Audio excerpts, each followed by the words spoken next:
Okay, so there's two ways to get to Boquete for that ultimate 24-hour experience.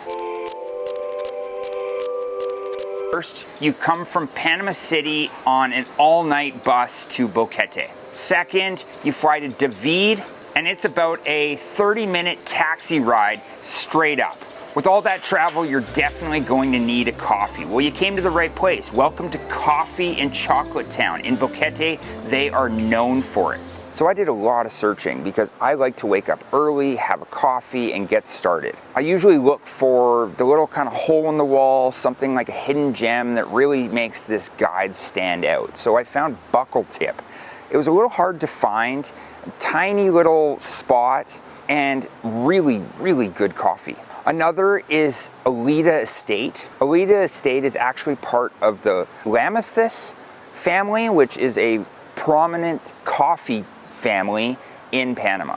For breakfast, I went to Sugar and Spice. They're a bakery and amazing food. Not too expensive and just really, really good, wholesome food. Okay, now you're probably wondering, what is there to do in Boquete? Well, Boquete is in a valley, so that means that there's a ton of waterfalls, a ton of hikes. There's a volcano. It's actually the highest volcano in all of Panama, called Volcan Baru.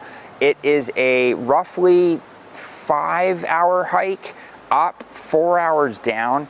A lot of people do it super early morning and then super late at night. I even know people that camp out over the top just to watch the sunrise. It's definitely on my list of things to do. I didn't do it in this trip because you only have 24 hours. So what I did is I went to the Lost Waterfalls. I caught a cab to the Lost Waterfalls. The cab was $4, amazing. You pay $10 to get into the area, and it opens on Sundays at 9 a.m. Then I went to the Boquete Tree Trek, and they have the hanging bridges and canopy. And canopy in Latin America is zip lining.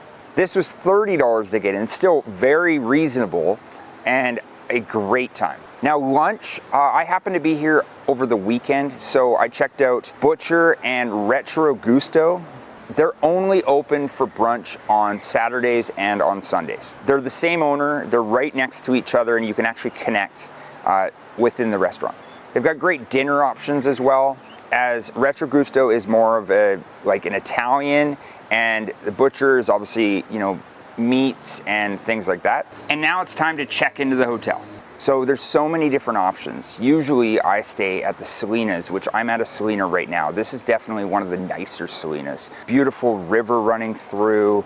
As you can see, the cylinders behind me. It's a very nice, chill vibe. A lot of the other Salinas I've gone to that are like a heavy, heavy party. Not so much here really at all. Really nice restaurants, lots of fitness, love it. There's also quite a few boutique hotels here. I haven't seen a lot of those big luxury hotels here. One is the Riverside Inn. It's about 3 or 4 minutes outside of town. They have 6 rooms, so very, very boutique. And it's right on the river. Now, fancier hotels, there's an area called Valle Escondido. It's a gated community, and it's based around a golf course in a valley, obviously Valle, and it has a luxury resort that is very, very high end. Now we get to dinner. So dinner happened to be probably the best food I've had in Panama in a very long time. I would say probably the best food I've ever had in Panama. It is a place called The Rock. The drinks were incredible. I had a coffee Negroni. I love Negronis.